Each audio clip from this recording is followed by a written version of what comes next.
welcome to Banfield. No, I'm not Ashleigh. I'm Jesse Weber, sitting in for Ashleigh. It's good to see all of you. So, got a lot going on tonight, starting with a star witness in the retrial of Karen Read. It's not Karen Read herself, no, though the jury's seen bits of her TV interviews and heard her texts and voicemails. No, today they heard from Jennifer McCabe, a former friend of both Read and the victim, in this case, John O'Keefe. Now, McCabe was there when O'Keefe's body was found in the snow, and she's the author of that infamous Google search, how long to die in the cold, or Hast long to die in the cold. Did she search that before or after O'Keefe's body was found? That's the whole point.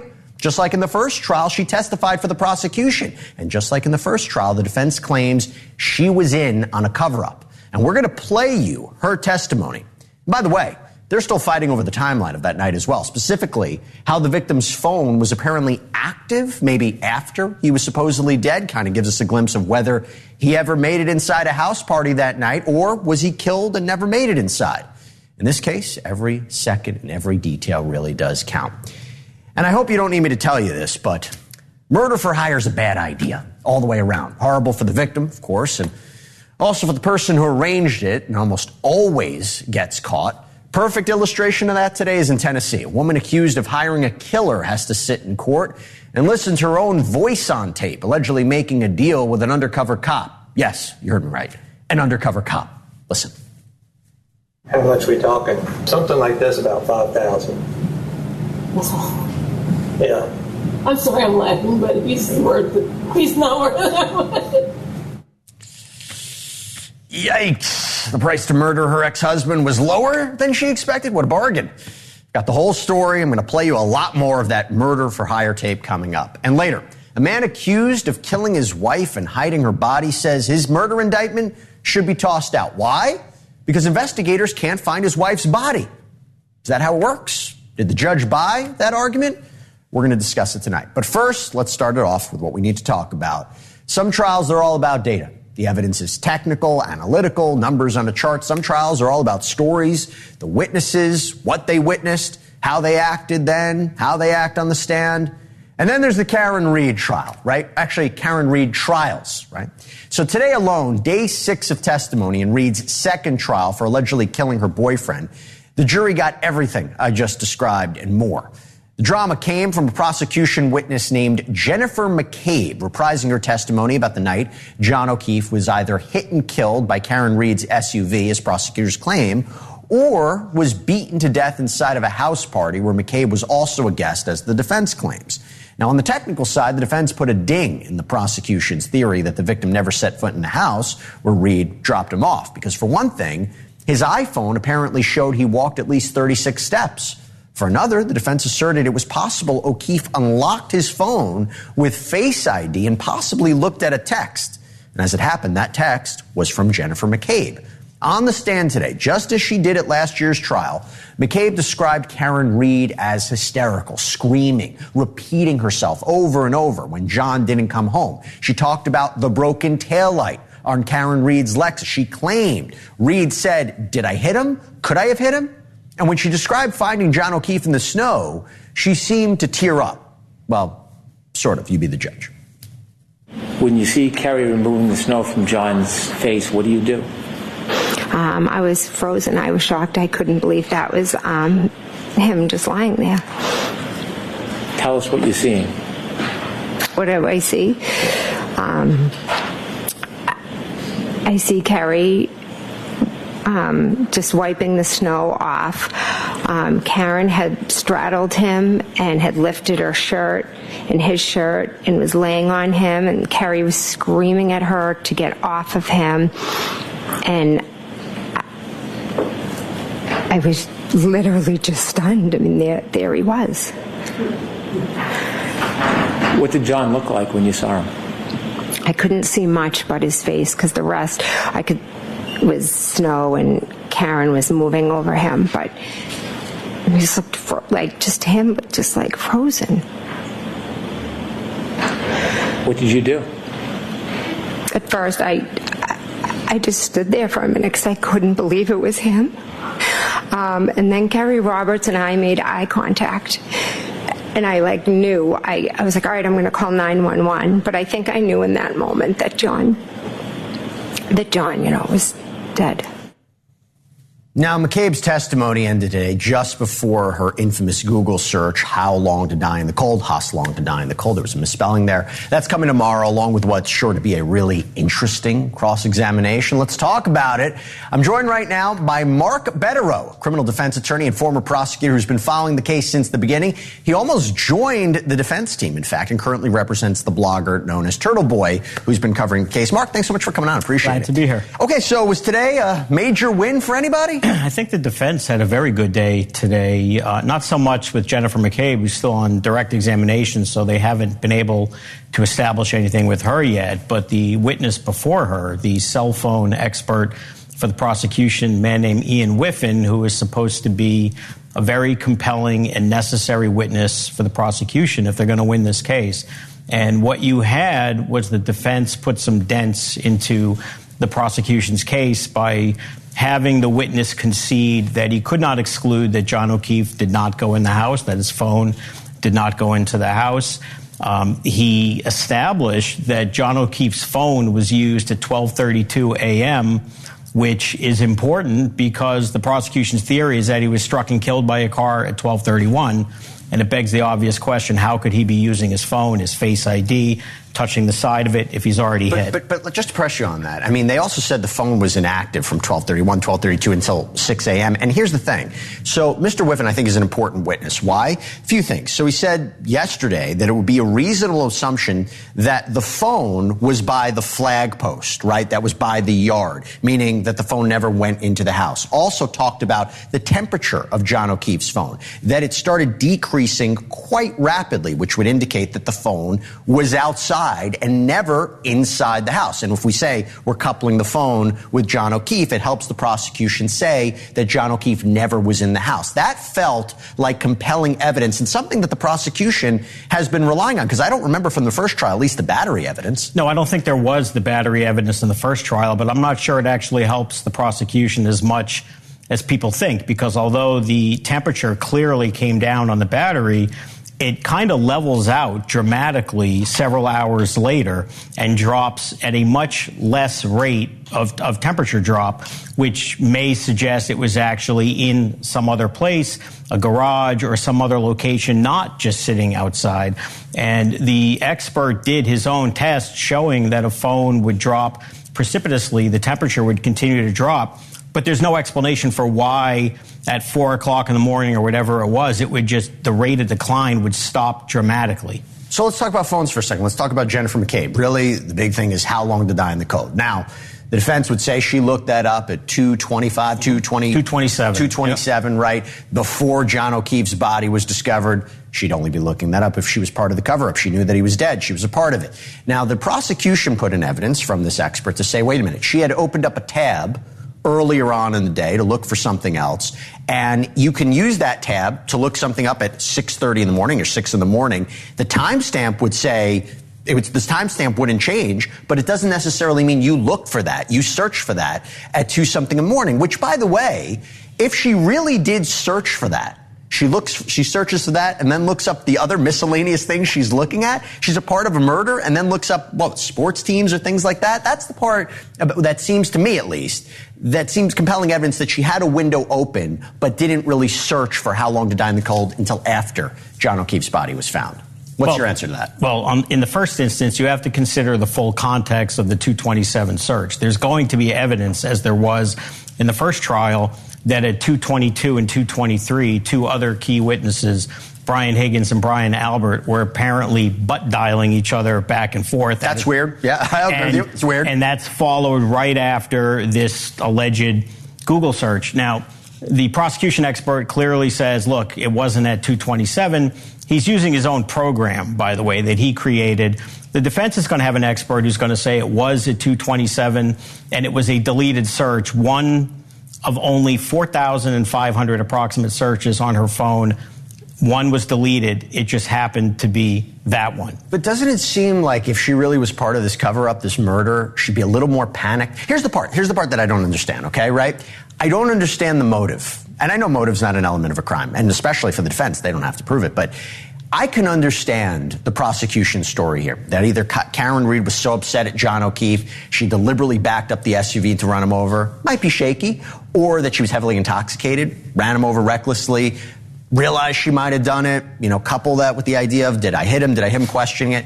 I don't quite understand what would be the motive for John O'Keefe to go in that house. There's some fight that breaks out. They beat him up, leave him to die, put him outside, and then, my goodness, they frame Karen Reed, and how lucky for them that she goes, and says, allegedly, I hit him, says things that implicate herself. It seems to me, I just don't understand what would be the reason that he would be killed by people in that house. Well, you may not know the reason, but the framework of the defense starts with science before you even get to what happened in the house. They're going to have expert witnesses, biomechanical engineers, and people with degrees that could go on longer than our arms. And what these individuals are going to say is that there was no accident that's consistent with the damage on the vehicle and damage with the car. And certainly the science would control. And you have to also factor in the burden of proof here. The defense has no burden. Sure. Prosecution's got to prove this beyond a reasonable doubt. If these witnesses are credible that there was no accident, then the rest of this is all excess. I agree. And I've said this to you before we went on air. I cover cases all the time where you hear the defense say this is a tainted investigation. The investigators had tunnel vision. It's a common argument. This is the only one where I say you actually should really listen up. I think they were given a gift with Michael Proctor, okay, lead investigator in this case, right? Completely sloppy, said horrible things about Karen Reed. I get it. But the idea that taillight would be taken and planted at the scene, that there would be this deliberate effort to frame Karen Reed. There's so much effort to be put into that. The jury might not need a motive, and they might not need an explanation, but don't they have to say what's reasonable here, what's common sense? You do, but again, you start with the science. If there is no car accident, but there are 45 or thereabout taillight pieces scattered along the lawn, then how did they get there? If it's not a natural consequence of a car accident, then they got there in some other way. And, your first instinct is to say, come on, how could that be? But then you enter the world of Michael Proctor, and it's not just that he's sloppy, he's corrupt. I mean, he's terminated from employment because of his conduct in this case. He was found to have been biased in this investigation, amongst other things. Right. Beyond looking for nudes, beyond wishing that she would kill herself. Horrible. He was found to be biased, so it becomes more plausible. Is there a timeline that it fits? The evidence is going to show in this case that there is a timeline, and then you get to a series of text messages and behavior by Jennifer McCabe, Brian Higgins, Brian Albert, and others who begin texting each other in the days following in a way that is not natural or normal for people who are doing nothing but grieving the loss of their friend. I agree with you. There's weird stuff, right? Yeah. Why did Brian Albert allegedly not come out of the house? Why was his house not searched? I get it. There's weird stuff. There's a lot for the defense to work with, and she's got great lawyers. Here's the part. Talking about Jen McCabe, right? She said how hysterical Karen Reed was, that she was screaming over and over, that Reed allegedly said, did I hit him? Could I have hit him? You couple that with Reed's statements that she did in the media, which are key pieces of evidence for the prosecution here about speculating if she hit John O'Keefe. You couple that with the testimony of the first responder, Timothy Nuttall, who said, Karen Reed said, I hit him. It feels hard to square away why she would have said those things unless she might have had an indication she thought she hit him. Well, and let me just add one more thing.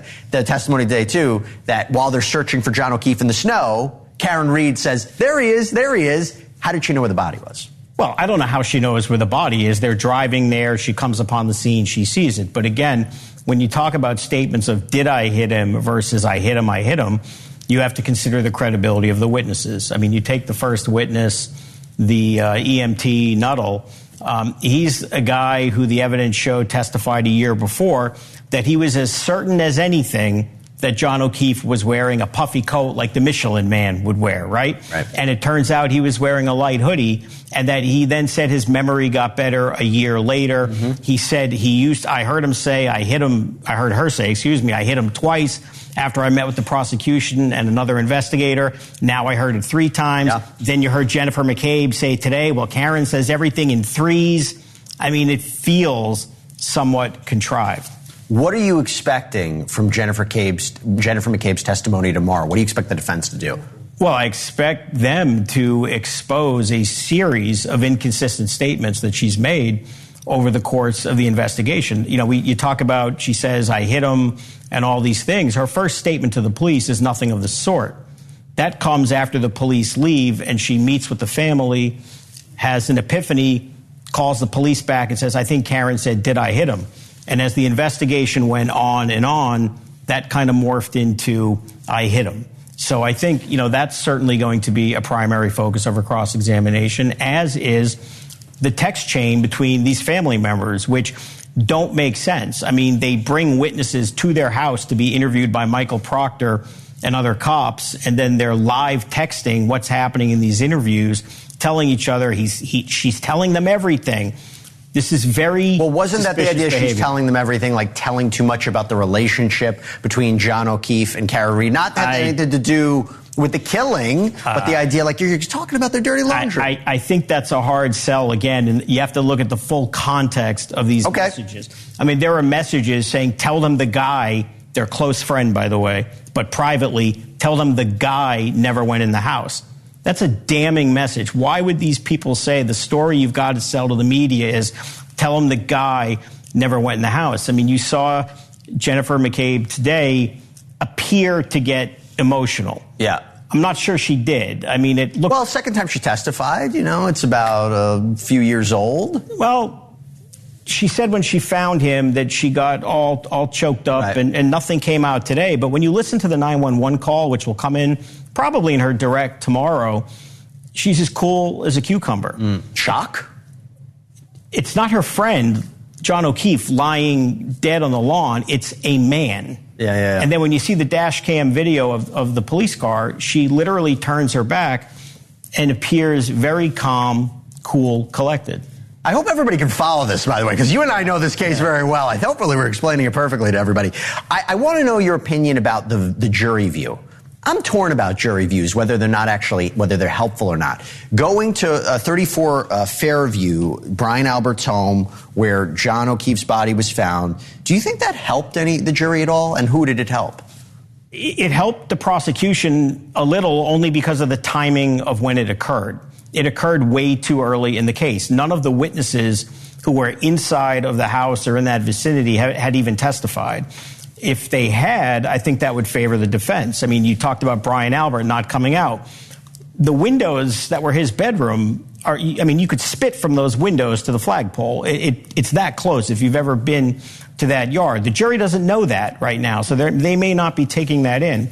All these people inside who apparently didn't hear a car go screeching in reverse, 25 miles an hour, smash into John O'Keefe. They didn't hear it, but we don't know. The jury doesn't know how far away that is, what happened. Nobody saw a body that should have been lying on the lawn. Literally, none of them. They all drove right by it with their bright lights pointing right where the body was. The jury may not yet have that in sight. Snowplow driver didn't see it either, apparently. Snowplow driver didn't see it either. By the way, I'm pushing you because I know which position you take, so it's not necessarily, I'm kind of divided about what I believe about happened. I think we both can concede. Big mistake for Karen Reed to do media interviews in the midst of an investigation before her retrial. How much of an effect do you think that's having on the jury, and why do you think she did it? It's hard to tell how much of an effect it's having, other than to say at this point it appears to be their strongest evidence, which is, again, why did you do it? Because she basically says, she speculates, did she hit him? It's a mistake to do those kinds of things during, that are going to be used against you at a trial. Now, a lot of those videos were made during the first trial. I'm sure the assumption was there won't be a second trial, but there is a second trial, so there's no question it hurts. I can only assume that they chose to do it to just kind of get the story out to somehow favor them, but there's no question, at least as it's being used in the second trial, it doesn't favor them. Do you think she's going to take the stand? She's been very vocal to the media outside court. She's been very vocal in these media interviews. She didn't take the stand the first time. I wonder, do you think she'll, what advantage would there be for her to take? I don't think, first of all, it's unnecessary, and I think it would be too risky. And, I'm obviously not counseling her on what she does, but no, I don't think she'll take the stand. I have to ask you this question. You're free to not ask it. any which way. I know you represent Turtle Boy. Anything you want to say about that? We talked before that you're limited in what you can say. Anything you can say about it? No, I should keep those thoughts to myself. That's fair enough. Yeah. That's fair enough. Okay, so what is another piece of prosecution evidence you're going to be looking out for? Because they talked about the battery evidence that was going to be important. Is there another piece of evidence that you're going to be looking out for the prosecution that the defense really needs to counteract? Well, I think what's going to be interesting is the prosecution accident reconstruction person, because they know what's coming from the defense side. They have fought like hell to keep it out. Even today, they were there arguing these witnesses shouldn't be allowed to testify. So at the first trial, the person they used to do their accident reconstruction was a Massachusetts State Police trooper who, to be kind, was not a good witness. They've hired a private company. We'll have to see what they have to say. But again, they can't just neutralize the defense witnesses. They have to carry it and convince the jury beyond a reasonable doubt that the defense witnesses are bad. That's going to be a tough burden. This is a tough case. Let me tell you. We went through a lot of it. Mark Betterow, thank you so much for coming on. Sure, Appreciate thanks for having it. Thank you. All right, everybody. So before we move on, quick update, different case, quick update out of Pennsylvania. This is where prosecutors are defending the arrest of Luigi Manion and the resulting search of his backpack, a search that turned up much of the evidence that prosecutors in New York, state and federal, are using to tie Luigi to the murder of insurance executive Brian Thompson. The defense says that the Pennsylvania takedown at an Altoona McDonald's was both illegal and unconstitutional. Now, the Commonwealth is saying, in effect, it wasn't. Prosecutors say police only approached Mangione because the McDonald's manager who called them said she was afraid of him, thought he could be the suspect. And when he told them his real name, it seemed to prove that his ID was fake and he was providing false information to law enforcement, i.e., probable cause.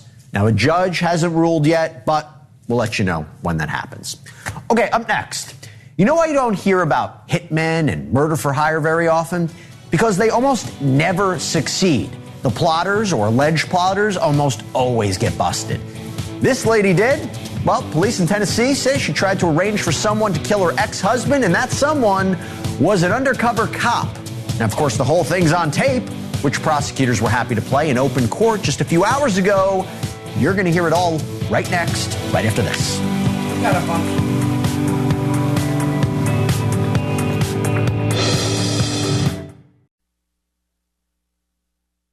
Accusing her ex-husband, a former Tennessee news anchor, of causing the death of the couple's 18-year-old son. That was more than a year ago. Ashleigh had her on this show as a guest. But lately, Solomon's been in the news again for a very different reason. Why? A couple weeks ago, she was charged with solicitation to commit first-degree murder, legalese for allegedly hiring a hitman. And whom exactly did Solomon allegedly want hit? Her ex-husband, Aaron Solomon. Now, no such murder ever happened, thankfully, because as usually happens in these kinds of cases, the hired gun was an undercover cop who was wearing a wire. So when the alleged client told him she wanted Aaron Solomon, quote, under the ground and asked to pay for it out of a family trust after the fact, it was all on tape. And today, it was played in court. I want you to hear it and notice how surprised Solomon sounds when she finds out the price. How much we talking? Well, something like this, about 5,000. That's all. Yeah. I'm sorry I'm laughing, but he's worth it. He's not worth it. Yeah, I'm sorry, but let me just tell you something. It's a risk I'm taking. Do you have any cash or anything? Can you go to an ATM or give me anything down? I'm so broke. You got any jewelry, anything of value that you could give me to? I sold everything I owned for us to live. What about giving me the registration until we settle this up? That's what George and I talked about. I don't even have. I mean, I have the registration. Yeah. But yeah, you're not talking about the whatever that's called, the owner. Gosh, I'm afraid to give you the paperwork on it. I don't mind giving it to you, but I'm afraid to give you the paper with my name. I'm afraid of getting stiffed. That's what I'm afraid of. Now, tape or no tape, Solomon pleaded not guilty today, and the judge cut her bond in half from $500,000 to $250,000. I'm joined right now by my friend Lauren Conlon, host of the hugely popular true crime podcast, The Outlier, and Pop Crime TV on YouTube. Lauren, so good to see you. Thank you so much. I know this is difficult for you because you not only knew Angie, you had her on your podcast multiple times. What has this been like for you to learn this news? And I have to ask, was there anything in your conversations with her that would give you any indication she might allegedly do something like this? No, there was nothing in our conversations indicating that she would allegedly do something like this. And I dedicated almost a year to investigating her son's death, which I still find to be very odd, and many people find it to be very odd. So I had a whole separate podcast centered around her family. And this family is, they've gone through a lot. Now, the death of Angie's son in 2020 was very sad, very mysterious to a lot of us. Her daughter Gracie went on YouTube when she was 14 years old and made allegations against her father. And Angie has made it very known that she believes that her ex-husband, Aaron Solomon, is behind her son's death. And her ex-husband has never been arrested, never been charged. But again, it's very well known. So I was shocked. I was sad. But my heart really goes out to Gracie right now. I mean, she should be focusing on, her senior skip day or her senior pranks. And now she's got this to deal with. Do you know how she's doing? I mean, there were images of her in the courtroom today I saw on the stream, and she was sobbing. Yeah. She's very close to her mom.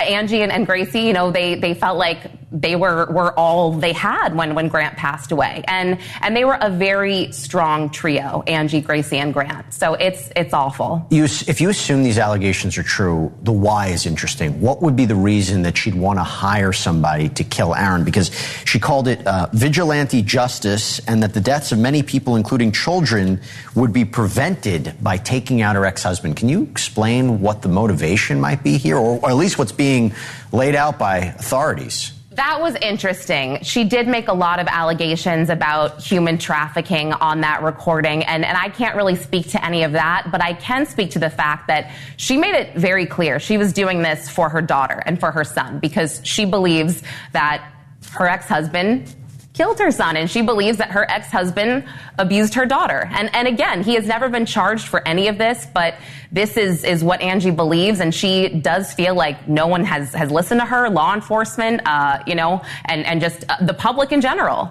She had indicated, or allegedly indicated, she may have wanted 2 other people killed too. Do you know who those people might be? It sounded like they may have been political, possibly. I mean, I did get an email from the courts after saying that they actually kicked her case over to the circuit courts, which kind of led me to believe that there possibly could be other charges coming if they get this in front of a grand jury. I mean, that was very scary, but no, I don't know any of the specifics behind that. The judge dropped her bond to $250,000. Can she cover that? Do you know? I don't think so. I mean, you heard her. She said that she was broke. And I mean, they have a fundraiser, but I think that's going to be very, very tough, Jesse. Has Angie reached out to you since this has happened? Do you know if she's attempted to or anything like that? No. And I actually hadn't spoken to her in probably a year. Life happens. It was tough for me to investigate this case all the way in New York. It's in Tennessee.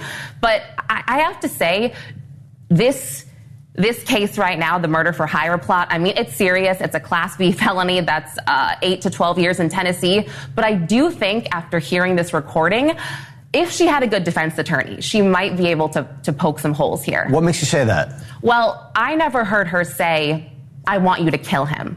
I heard her say, and look, I felt like, ground, well, she said he needs to be in jail or under the ground. And then the undercover TBI agent kind of led her a little bit. He was like, well, what do you want?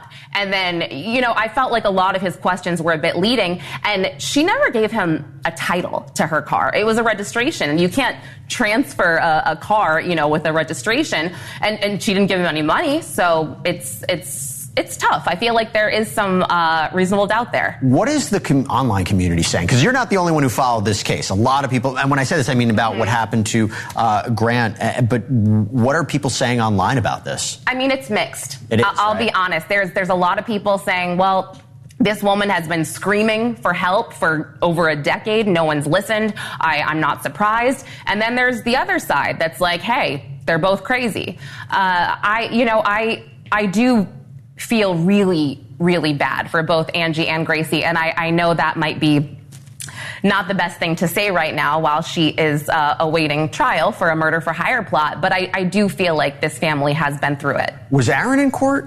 He was in court. What was that like? I mean, they kind of panned the camera over to him a few times. He didn't really make any type of expression. He kind of just sat there somber. But I know that, God, Gracie, when I told you, when they panned to her, she was a mess. And I don't think there was any communication between them at all. They don't speak. So it's tough. What about full circle here? The son's death, right? Grant's death. Is it still an active investigation? Well, interestingly enough, on the 911 call, Aaron Solomon had mentioned 3 witnesses, and these witnesses had never come forward. And, it's been over 5 years. And I called the Gallatin police after getting some information that 2 of the 3 witnesses may have come forward. And it turns out they did come forward.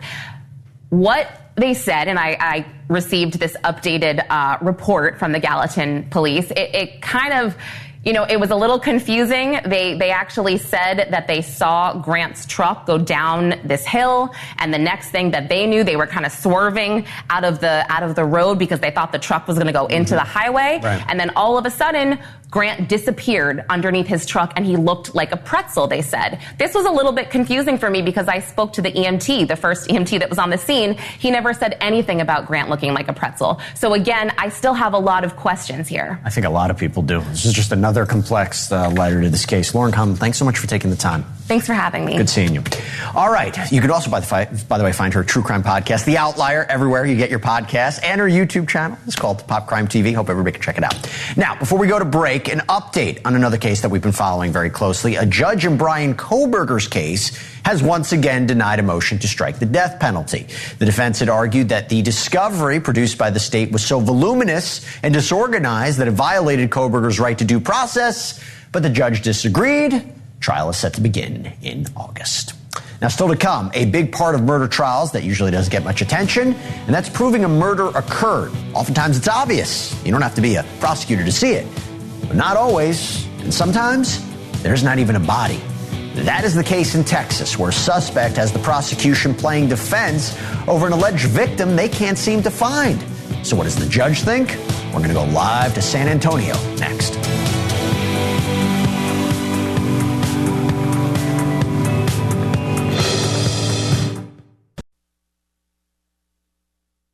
Murder suspects on this show who thought they were free and clear because the victims' bodies were never found, meaning it can be tough for prosecutors to prove somebody was murdered if you don't really know what happened to that person, right? Except they can, and they did. And we're going to find out soon enough whether Brad Simpson will be convicted in Texas. And you may remember that name. He's charged with murdering his wife, Suzanne Simpson, who was last seen back in October fighting with Brad physically outside of their house in San Antonio. According to police, the day after that fight, Brad went to Home Depot where he stocked up on trash bags, bleach, and bags of concrete. And on his way out, you know what he did? He allegedly asked for directions to the landfill. More than 6 months later, police say they have found other evidence pointing to murder, reportedly, including Suzanne's DNA on Brad's power saw. But they still haven't found Suzanne. And that is the reason Brad's lawyer wanted his indictment thrown out. It's a reasonable question. How do you defend against a crime that the state is only assuming took place? Well, the judge had a 4-word response to that question today. Motion denied, indictment stands. I'm joined now by Sig Christensen, investigative reporter for the San Antonio Express News, who's been following the story from day one. Thank you so much for taking the time. Even though no body has been found, Suzanne's family, they had a funeral for her in December 2024, right? They believe that she is dead. Yeah, there isn't a whole lot of doubt about that. And if you were to poll them, I think most of them, if not all, would say Brad did it. Even his brother is not really taking his side in that. And that's that's just part of what's going on here. But, nobody seems to doubt that he played a significant role in this.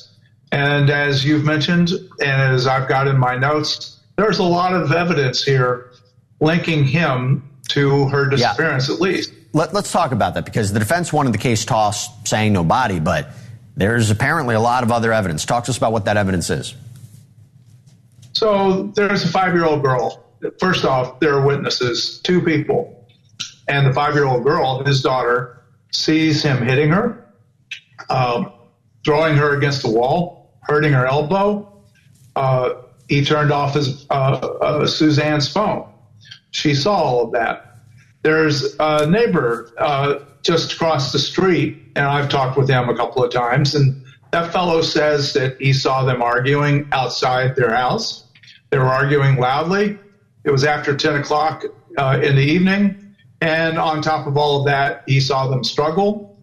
He later heard screams from a wooded area near the house. Now, I've walked through that wooded area, and boy, is that place like a little forest. And once you get in there, nobody can see anything. So the neighbor didn't see much, but he heard it. And then when you get past that, there's surveillance video as well. And the surveillance video doesn't look good for him.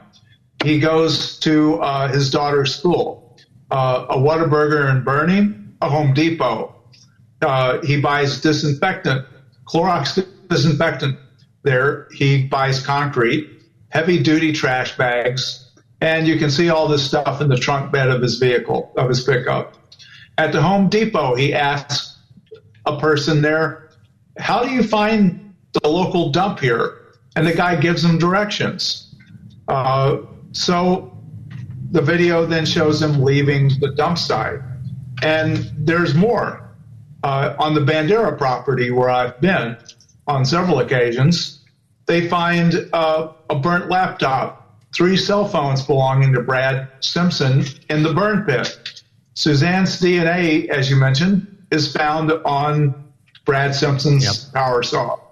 Now, there's a case like this that ended in a conviction. Ricardo Marquez. They found the body of Erica Gaitan. Well, I take this back. They never found the body, just like his case. And there were other elements of that particular story that are extremely similar to this one. You can get a conviction without a body. I've seen it happen before. But just going back to this for a second. So I understand as police have searched the landfill, they didn't find anything. You visited properties, as you talked about. Are there theories about what he could have done with Suzanne's body? Not from the police. They've never talked to us. It's unfortunate that we have not had an opportunity just to sit down and swap thoughts. But they've been very tight-lipped from the beginning, and it was not just the local police in Almost Park. It's the DPS and all the other guys. They were never much help. So if you got theories, it's your own amateur sleuthing, and I have a few myself, but I'll keep that to myself and simply try to ask some questions. Maybe one of these days people will sit down and tell us what they know. I think where we're going to find out is going to have to be in a courtroom. Real quick, 30 seconds. Maybe one of those people who maybe speaks out is James Cotter. Can you talk to us real quick about his connection or alleged connection to this? Oh, he's Brad Simpson's buddy. And there was a weapon that he was hiding for him. And my guess is that he's going to be used to turn evidence against Simpson. But I don't know what he knows. Yeah. Nobody's ever talked about what he knows. And if the families know anything, they haven't been talking to the media either. So we're all just in a state of waiting. And I think the waiting is going to come in trial. We'll see the evidence there. And we'll see if we get more answers. Sig Christensen, thank you so much for taking the time. Appreciate it. And thank you for looking into the case. Sure thing. Thank you. All right, still to come, the Delphi murders like we've never seen them before. I know you know the case. 2 Indiana girls, best friends, killed while hiking on a railway bridge in 2017. It took 5 years to find a suspect, another 2 to convict him. And through it all, we, the public, barely saw any of the evidence that went before the jury. But now we can, and you will next.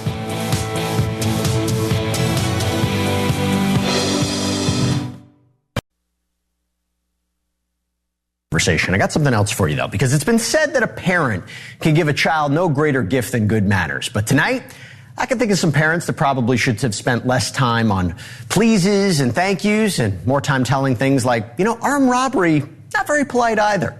A Los Angeles 7-Eleven clerk can speak to that firsthand after he was robbed last week by a suspect who did his best to remember his P's and Q's, or even as he racked a gun at the terrified cashier. Huh? Give me all the money, bro. All the money. Just the money. That's it. Just the money. I don't want to kill you. Just the money. All right? That's it, all right?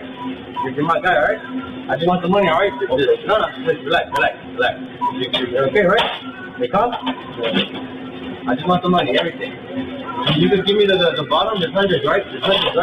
No? What about this one? Please, brother, please. Please, brother, hurry, brother. This one. I want this one. I'm a nice one. I'm not going to do anything. I just want that. That's all I want.